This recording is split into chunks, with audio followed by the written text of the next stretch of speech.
Hi అండి అందరికీ. చూడండి, ఈరోజు నేనైతే ఒకటి చేసినాను. ఏంటిదంటే ఇది వేపాకు. నిన్న నేను ఆల్రెడీ ఇది వేపాకు తెంపుకొచ్చి కడిగి పెట్టేసుకున్నానండి. కడిగి పెట్టేసుకొని దీంట్లో ఈరోజు నేను మార్నింగు చూసారా ఇలా పేస్ట్ చేసుకున్నాను. ఎందుకంటే ఇది స్కిన్ ఎలర్జీ బాగా వస్తుందండి, దురద వస్తుంది బాగా. మాకు వాటర్ ప్రాబ్లమా తెలియదు, దేనివల్లనో తెలియదు, దురద బాగా వస్తుంది.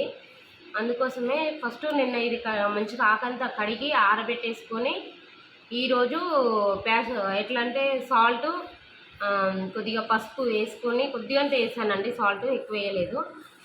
పసుపు వేసుకున్నాను, పసుపు వేసి పేస్ట్ చేసుకున్నాను. ఇది మనకి యూజ్ అవుతుందండి, మనకు యూజ్ అవుతుంది. మనకిన్న దురదలు వచ్చినా కానీ ఇవి తగ్గుతుంది ఇది పెట్టుకుంటే.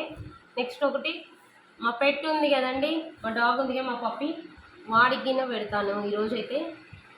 వాడికి పెడతాను, మనకి యూజ్ అవుతుంది. ఇప్పుడు ఇది రెండింటికి యూజ్ అవుతుంది. మనము పెట్టుకోవచ్చు, పెట్స్కి పెట్టవచ్చు. పెట్స్కి గిన్నె దురద వచ్చినా వాటికి గిన్నె పెట్టినామనుకో దురద అనేది తగ్గుతుంది. ఓకేనా ఫ్రెండ్స్, ట్రై చేయండి మీరు గిన. ఎందుకంటే ఆల్రెడీ మేము ఒకసారి పెట్టుకున్నాము, మళ్ళీ ఇప్పుడు పెట్టుకోవడానికి మళ్ళీ దురద బాగా మళ్ళీ అలానే వస్తుందని మళ్ళీ పేస్ట్ అయితే చేసుకున్నాను. ఓకేనా ఫ్రెండ్స్, బాయ్ మరి.